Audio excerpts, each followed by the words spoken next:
We were in the year 1968. We took some wonderful digressions. Let's get into a time capsule. Let's go even further back. Let's go into 1948. Can you paint the picture? It's a few months before the Democratic National Convention. What was daily life like for a Black American at that time? What type of Jim Crow laws, racial segregation, racism was an average African American living in that time subjected to? That's a really important question. Well, you first would start by dividing the country between the southern states, which actually had essentially legalized apartheid, which was enforced by terrorism when necessary.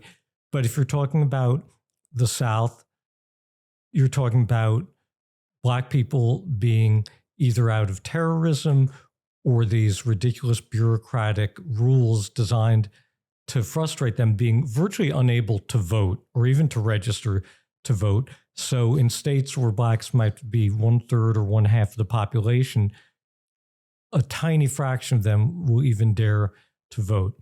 In terms of occupations, they're telescoped basically into two lines of work. The women into domestic work, housekeepers, childcare, etc., cooks, and the men into either agricultural labor or male versions of service jobs, being someone's butler if they're a wealthy family or someone's chauffeur.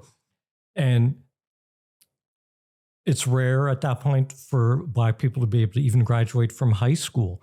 A tiny percentage, less than 10%, will get a college degree. And so that's in the South, but the North has its own set of problems at the same time, because the North may not have a legal structure of American apartheid, but it has many of the customs of it. And so a Black person could vote in the North. A Black person would find it easier or less difficult to buy a piece of property and own a home, but where you could work was limited. Where you could live was limited.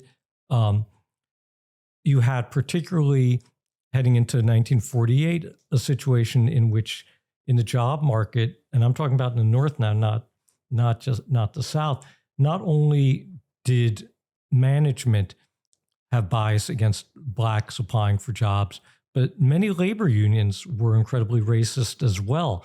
So Black workers were sort of left with no real avenue of upward mobility. And the other thing that makes the situation in the late 40s really significant is this.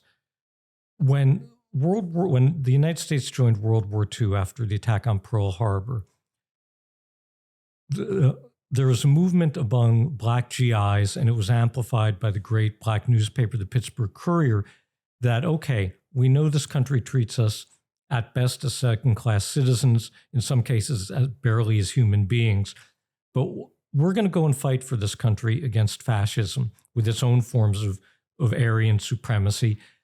But then we're going to come back and leverage our sacrifice and demand our equal rights. And we're going to take on the versions of fascism on the home front. And that movement had a great slogan. It was called Double V, for double victory. And what happened with the end of the war is that double victory was not achieved. In fact, it was another one of these backlashes, because we had Black veterans come home, and particularly in the South, the sight of a Black man in a U.S. military uniform, and especially if that Black person would then try to go in the front door of the restaurant instead of the back, or refuse to go to the back of the bus or register to vote, led to a series of unspeakably vile attacks on these veterans that really attested to how much work was ahead for America in delivering to its own citizens what it had delivered to the people of Western Europe and Asian countries like China and Korea in defeating the Nazi Germans and the Imperial Japanese. And so that was kind of the racial landscape, at least for Black American at that time.